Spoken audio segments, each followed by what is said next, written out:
cuando pasamos de ese implante convencional o habitual a los implantes complejos, entre los cuales se incluyen las malformaciones, el salto cualitativo es bestial. O sea, llegamos a una complejidad quirúrgica, sobre todo en algunos casos, extrema, ¿no? Ahí tenemos que enfrentarnos a un oído donde las situaciones anatómicas no son las habituales, nos vamos a encontrar el nervio facial donde no esperamos encontrarlo, va a ser difícil localizar incluso la cóclea, la entrada de la cóclea. Es una cirugía que debemos preparar muy bien.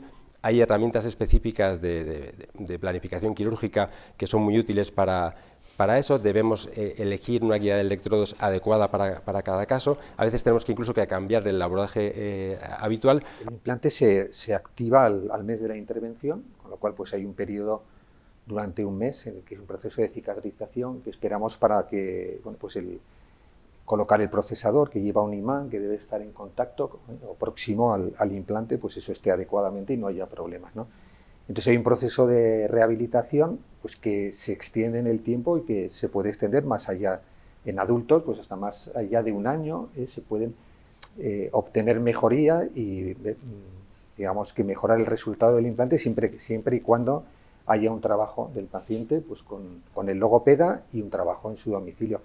Los resultados se obtienen de forma progresiva, ¿no? Nosotros siempre decimos al paciente que lo importante, o sea, es muy importante la indicación, la selección del paciente, la cirugía, todo eso se da por hecho, pero realmente el resultado del implante va a depender de la rehabilitación, del esfuerzo que haga el paciente y del trabajo. Claro, aquí se nos ha olvidado comentar un poco la diferencia. Hemos hablado que el implante coclear, como regla general, está indicado en la sordera profunda, cuando ya no vale un audífono bien adaptado.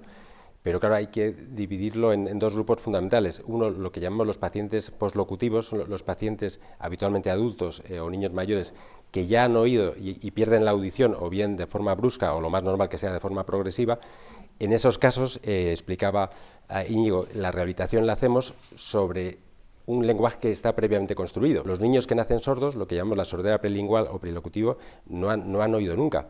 A veces se nos olvida, lo de hablar es una cosa tan común que a veces pensamos que es algo que heredamos de nuestros padres, y no, es un proceso de aprendizaje y un proceso activo, y si no hay audición no puede haber lenguaje. Entonces, en estos niños, cuando colocamos el implante, van a aprender a hablar y a oír prácticamente a la vez, como aprenden a hablar todos los niños no oyentes. Entonces, en estos casos la rehabilitación es mucho más larga, es fundamental. Un niño, si no hace una rehabilitación, hemos tirado el implante al culo de la basura. No vale absolutamente para nada. Entonces tiene que haber un compromiso, en este caso, de los padres, y eso...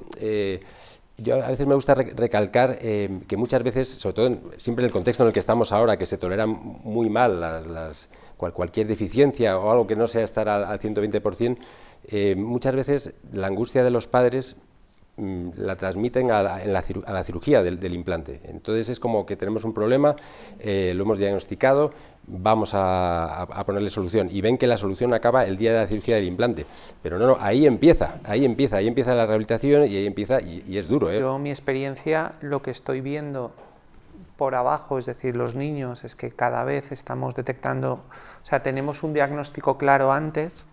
Es decir, antes operábamos niños a partir del año y pico, una cosa así, cuando verdaderamente teníamos todo el estudio completo y sabíamos que ese paciente era candidato a implante coclear, y hoy en día con los procesos de screening auditivo, es decir, con las detecciones precoces de la pérdida auditiva, podemos tener prácticamente un niño a los 6 meses, 6-7 meses, podemos saber si ese niño va a ser buen candidato a audífono o si va a necesitar una ayuda más.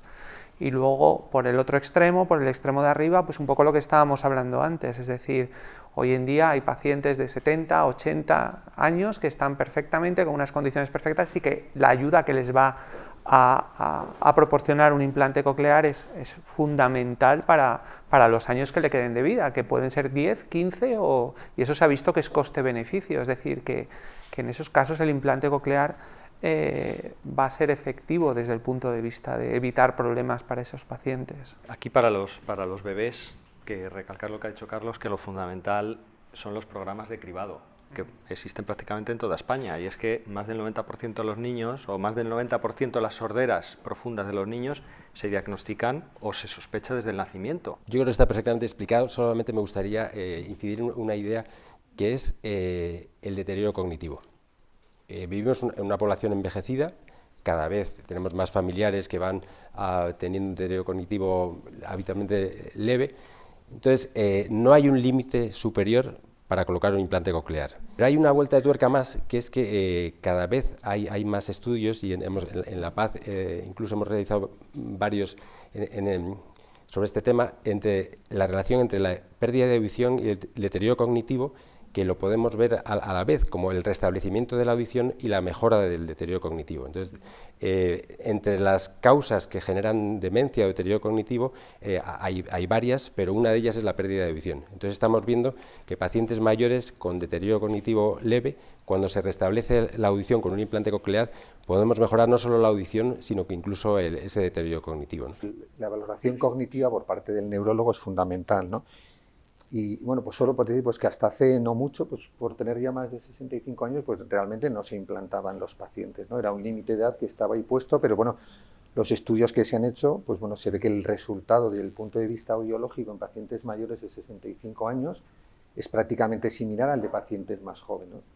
Yo creo que la limitación de la indicación, como han dicho, pues está condicionado pues el deterioro cognitivo, el estado de salud del paciente y muchas veces el entorno.